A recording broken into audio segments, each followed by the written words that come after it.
मई की आज 16 तारीख है और सुबह सुबह से लू चलना स्टार्ट हो गई है। ये देखिए तेज़ हवाएं चल रही हैं, छोटे छोटे पत्ते भी हिल रहे हैं। तो इस टाइम आप इनके पौधे ग्रो कर सकते हैं। और बीच में मैंने कुछ सीड्स लगाए और वो मेरे उगे नहीं। तो मैं ये जो बात कर रही हूँ अपराजिता की कर रही हूँ, तो ये मेरा 10 या 12 इंची का पॉट है। तो इसमें मुझे लग रहा मैंने जितने भी सीड्स डाले थे तो सब के सब ग्रो हो गए हैं। और हर टाइम जो ये पौधे नहीं लगते हैं, तो जो मेरे बहन भाई मेरे साथ जुड़े हुए हैं, मेरे चैनल के साथ जुड़े हुए हैं, तो वो जानते ही होंगे कि मैं इनके जो प्लांट्स हैं, वैसे तो ये परमानेंट होते हैं। अपराजिता के जो पौधे होते हैं, इनकी बेलें ये परमानेंट होती हैं।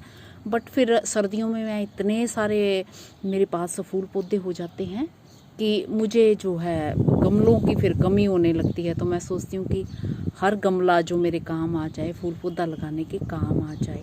नमस्कार जी, मैं मंजू।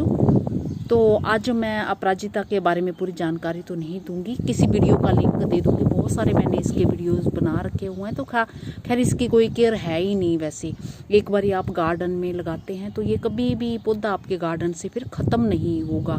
हाँ, जो मेरे नए भाई बहन हैं जिनको जानकारी नहीं है, जिन्होंने नहीं ग्रो किए हैं, तो वो मेरे जो पुराने वीडियो सर्च कर सकते हैं। सर्च करने के लिए अपराजिता ..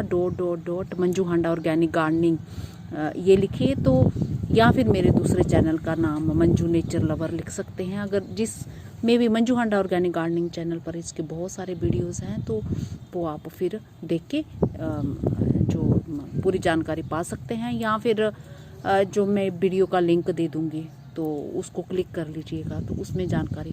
तो आज मैं ये मोटी चीज़ ये बता रही हूँ, जो मिट्टी होती है मेरे गार्डन की, तो कोई ख़ास मिट्टी नहीं बनाई होती है। बस ढीले वाली सख्त हार्ड मिट्टी नहीं होनी चाहिए, बुरबुरी जैसी मिट्टी। तो मेरी मिट्टी में ह्यूमस बहुत ज़्यादा मिला होता है। ह्यूमस मतलब गले सड़े पौधों के हिस्से पूरे, जड़ से लेके तने पत्ते सब कुछ मैं जो मिट्टी में जो डालना पसंद करती हूँ, जैसे उनकी खाद बना लेती हूँ, तो वही सब मेरे इसमें मिट्टी में डाले होते हैं। तो उसमें बहुत अच्छे से सारे पौधे मेरे चलते हैं। तो इस टाइम ग्रोथ देखिए इनकी। ये मैंने 8 मई को अपराजिता के सीड डाले थे, तो मुझे लगा कि जितने के डाले हैं सब के सब उगाए हैं। और सेंटर में एक मैंने लकड़ी लगा दी थी, ताकि टॉम जो कैट है मेरे पास, वो उसको लगे कि इस गमले में कुछ लगा है, तो वो परेशान ना करे। नहीं तो वो फिर काम जो है कई बार ख़राब कर देती है, अगर गमले में ऐसे खाली मिट्टी देखता है तो टॉम। तो अभी 8 को मैंने ग्रो किए और 11 से इसकी जर्मिनेशन स्टार्ट हो गई।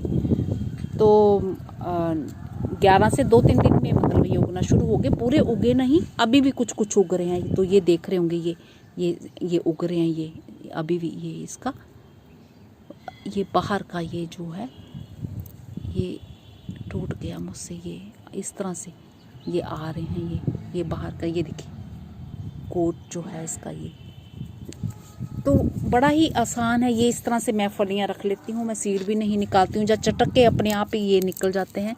इस तरह से ये इनके सीड होते हैं अपराजिता के। और ये बस आधा इंच आपने गहरे करके ऐसे लगा देना। अब सेंटर में नहीं है तो मैंने ये ऐसे डाल दिया है, आधा इंच ये गड्ढा करके। तो ये इतने सारे पौधे और मैं नहीं लगाऊंगी मेरे गार्डन में, तो खुद भी जो सीड गिरे रहते हैं, कहीं ना कहीं इसके पौधे निकल आए। हाँ, गर्मी इतनी भयंकर वाली है, तो मेरे यहाँ मैंने शेयर भी किया है 47.6 डिग्री टेम्परेचर भी मेरे यहाँ गया है, 47 डिग्री। इस तरह से जब लगातार जो चलता रहता है टेम्परेचर, तो फिर जो है अच्छे वाले पौधों की भी शामत आने लगती है। और कई सारे पौधे, जैसे प्लम का पौधा, उसकी न्यू ग्रोथ पूरी बर्न हो गई है। ऐसे नेट के नीचे रखा है तो भी। तो ये पानी मैंने अभी दिया है, गिल्ली है मिट्टी, तो ये निकल आएंगे।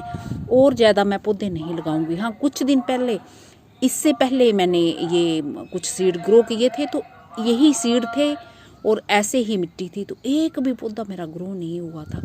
तो ये टाइम की बात होती है, जिस टाइम सही इनको टेम्परेचर मिले, सही क्लाइमेट हो, तो तभी ये उगते हैं। हर वक्त ये नहीं उगते हैं। हाँ, तो मेरी बात बीच में ही रह गई, तो मैं जो ये भले ही पेरिनियल बेल है, तो मैं सोचती हूँ कि साल भर उसकी कौन केयर करे, काट छाट करे, बस मैं सीज़न भर फूल पाती हूँ तो फिर बेल को मैं निकाल देती हूँ और फिर नए पौधे लगाती हूँ। तो नए पौधों पे खूब सारे फूल आते हैं और पत्तियाँ खूब सारी फ्रेश रहती हैं।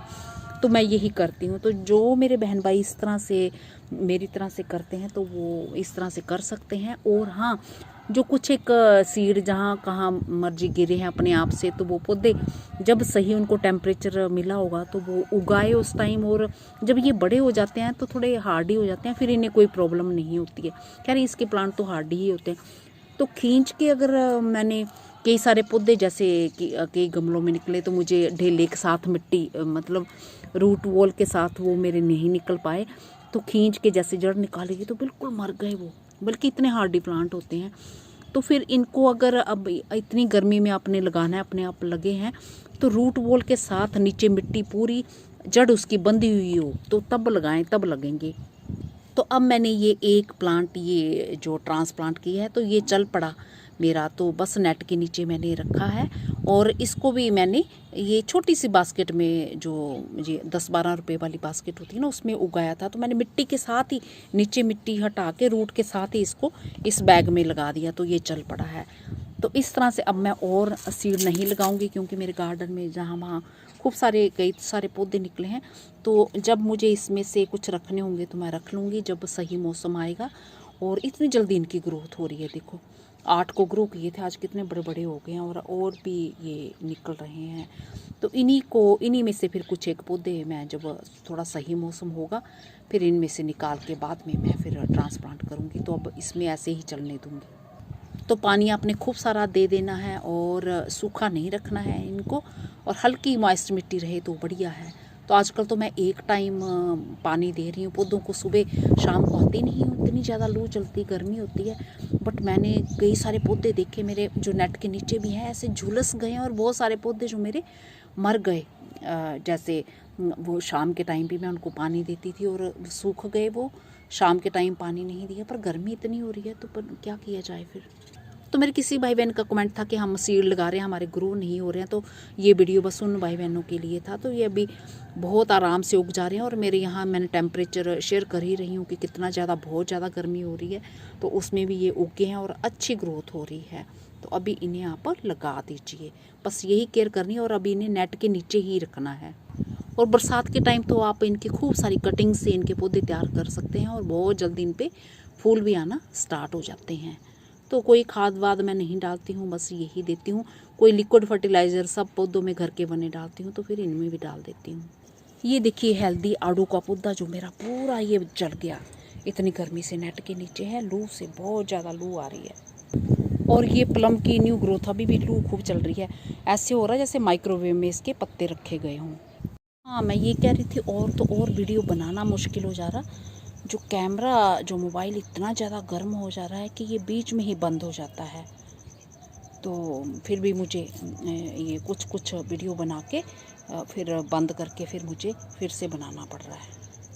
तो जब 44 डिग्री तक टेम्परेचर रहता है तो पौधे जो है सहन कर लेते हैं, आराम से चलते हैं। जब 44 से अबव जाने लगता है, 45 से अबव जाने लगता है, तो पौधों को बहुत परेशानी होने लगती है और एकदम से जलने लगते हैं। कई सारे पौधे जो मेरे बिल्कुल ऐसे पत्ते उनके जल गए हैं, ऐसे लग रहा है कि जैसे आसपास आग लगी हुई हो और उनकी हीट से पौधे ख़राब हो गए हों।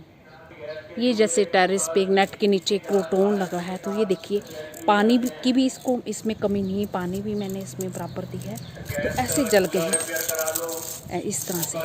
तो इन्हें छाया वाली जगह में नीचे ही रखे, यहाँ पे बिल्कुल भी जो ऐसे सीधी धूप ना पड़ती हो। तो साइड में तो यहाँ धूप आती है, भले ही नेट लगा हो ऊपर।